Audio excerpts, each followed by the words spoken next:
Assalamualaikum warahmatullahi wabarakatuh. Perkenalkan saya Fikindea Kasari. Di sini bersama rekan sekelompok saya Muhammad Maroki Abdul Jalil dari kelompok 4 KBF.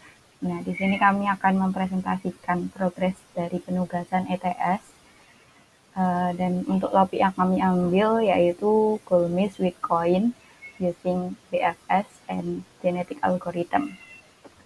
Nah, kemudian untuk deskripsi dari aplikasi atau proyek yang akan kami kerjakan, yang dimaksud dari Goalmis with Coin, yaitu karakter atau Shopee di sini sebutannya, yaitu mengumpulkan semua koin yang ada dalam labirin atau maze, dan kemudian menuju ke bendera. Dan di dalam maze itu terdapat koin dari 0 sampai 10 yang tersebar di seluruh labirin. Untuk state-nya bisa bergerak ke kiri, ke kanan, atas, bawah dalam labirin, dan syaratnya dia harus mengumpulkan semua koin sebelum mencapai ke bendera. Nah, untuk labirinnya sendiri akan memiliki dinding yang tidak dapat dilalui oleh Shopee, 0 untuk mewakili kotak yang dapat dilalui, 1 dinding, dan 3 untuk mewakili koin. Nah, agar tidak habis energi, atau maksudnya di sini nanti limit energinya didapatkan dari jarak atau minimum step atau cost dari Shopee untuk mengumpulkan seluruh koin dan menuju ke bendera. Nah, untuk labirinnya nanti akan dibentuk menjadi matriks N kali N, dan lokasi dari Shopee maupun bendera maupun koin-koin akan diubah menjadi objek titik atau poin. Kemudian selanjutnya saya akan menjelaskan terkait latar belakang dari pengambilan proyek ini dan wujudnya. Yang pertama itu penelitian, jadi proyek ini berdasarkan pada penelitian di Universitas ini mengatakan bahwa anak yang mengetahui strategi dalam game dapat meningkatkan daya kemampuan berkembang dalam matematika, pemecahan masalah, dan kemampuan membaca. Nah, maka dari itu, dengan berbagai tingkat kesulitan berbeda di setiap levelnya di dalam game ini nanti akan ada beberapa level. Diharapkan dapat memberikan anak-anak kesempatan untuk memecahkan masalah dan membuat keputusan. Jadi apa yang disebutkan dalam game ini. Kemudian aplikasi ini bertujuan untuk memberikan dasar logika pemikiran anak-anak secara tidak langsung melalui bimbingan yang mengasah. Kemudian selanjutnya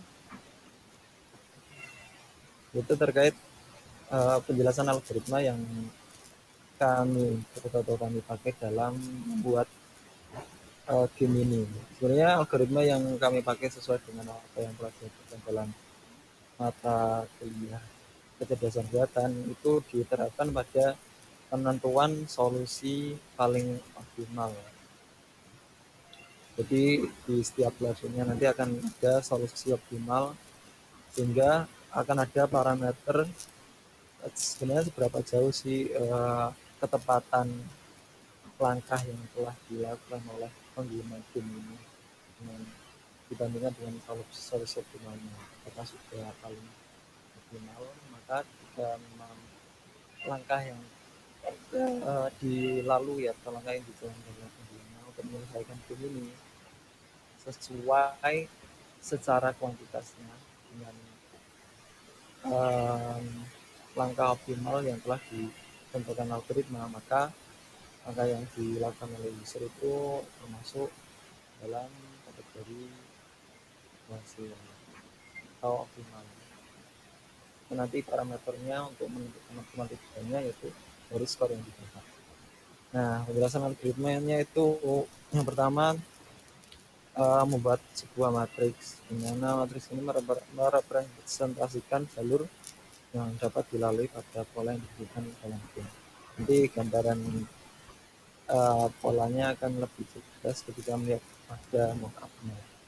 Kemudian dari matriks yang telah dibuat tentu terdapat beberapa titik-titik titik-titik dalam konteks ini koin,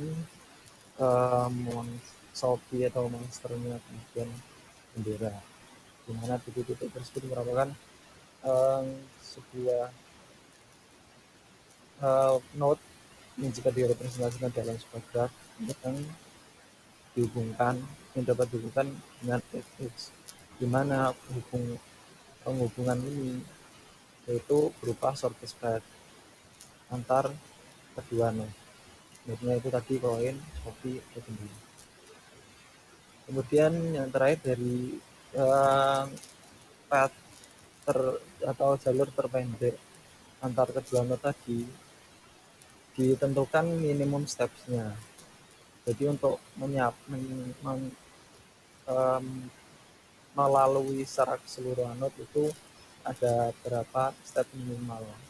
Nah, step minimal inilah solusi yang optimal dari tim yang kami buat berdasarkan algoritma yang kami terapkan. Kemudian selanjutnya algoritma yang digunakan. Nah, dari penjelasan algoritma tadi terdapat path, 2-point shortest path sama minimum step. Nah, di mana algoritma yang digunakan dalam menentukan 2-point shortest path adalah BFS. Karena BFS sendiri ini termasuk dalam kategori uninformed source. Kemudian untuk menentukan minimum step dari node-node yang telah direpresentasikan yang berasal dari matriks tadi itu ditentukan menggunakan genetic algorithm. Nah, jadi dari dengan penggunaan kedua algoritma ini nanti akan memunculkan sebuah solusi atau dalam konteks game ini yaitu step minimal yang menjadi patokan atau parameter. Sebenarnya step yang telah dilakukan oleh user itu ya sudah termasuk step yang paling minimal atau optimal atau bukan. Kalau memang paling optimal berarti user mendapatkan poin paling tinggi dari maksimal, sehingga bisa dikatakan problem solving-nya serta decision making-nya itu bagus. Selanjutnya Ya. Baik, untuk selanjutnya adalah alur kerja dari aplikasinya, di mana nantinya akan ketika mulai menggunakan menghadap dengan home screen.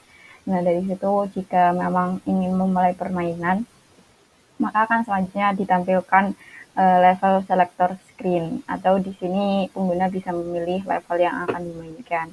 Nah, jika memang akan lanjut bermain, maka pengguna diminta untuk memilih level yang akan dimainkan.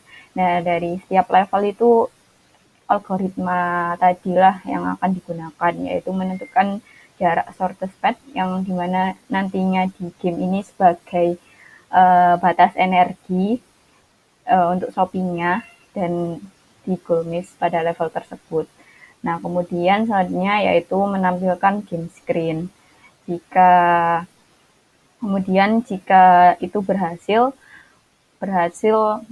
jika pengguna itu berhasil mencapai minimum step yang telah ditentukan oleh algoritma, maka artinya dia dapat lanjut ke next level. Nah, jika tidak, maka gamenya akan merestart pada level tersebut dan meminta pengguna untuk memainkan ulang. Nah, setelah menyelesaikan level, itu bisa lanjut ke level berikutnya secara langsung atau ingin balik ke level selector screen. Nah, jika ingin berhenti untuk bermain, maka bisa memilih menu exit nantinya dan maka aplikasi akan berhenti. Ya, jadi untuk algoritma dari GA dan BFS nantinya akan digunakan untuk sebagai patokan energi atau minimum step yang harus dilakukan oleh Shopee atau pengguna. Nah, ini merupakan mockup aplikasinya. Di sini kami akan menggunakan bahasa Java karena di sini kami akan membuat UI sebagai tampilannya. Ini merupakan tampilan home screen, kemudian ini merupakan level selector screen, Kemudian ini merupakan game screen-nya. Nah, ini merupakan Miss tadi. Ini merupakan koin-koin yang harus dikumpulkan oleh Shopee dan ini merupakan bendera yang harus dicapai. Nah, di sini ada representasi koin, yaitu koin yang harus diambil ada 4, dan di sebelah kanan itu ada tampilan energi. Nah, energi ini kan ada 6 atau per 21.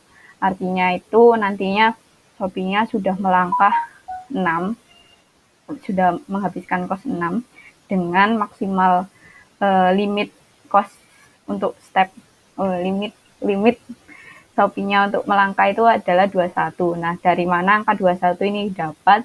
Nah, angka 21 ini didapat dari minimum step yang diperoleh dari algoritma yang sebelumnya, yaitu GA dan BFS. Dari untuk level ini, untuk miss di level ini. Nah, kemudian ini merupakan tampilan jika ternyata Shopee-nya gagal mencapai atau sudah penuh atau mencapai limit namun belum mencapai bendera. Nah, ini merupakan tampilan jika Shopee-nya sudah mencapai finish dan bisa memenuhi dari minimum step yang ditentukan oleh algoritma.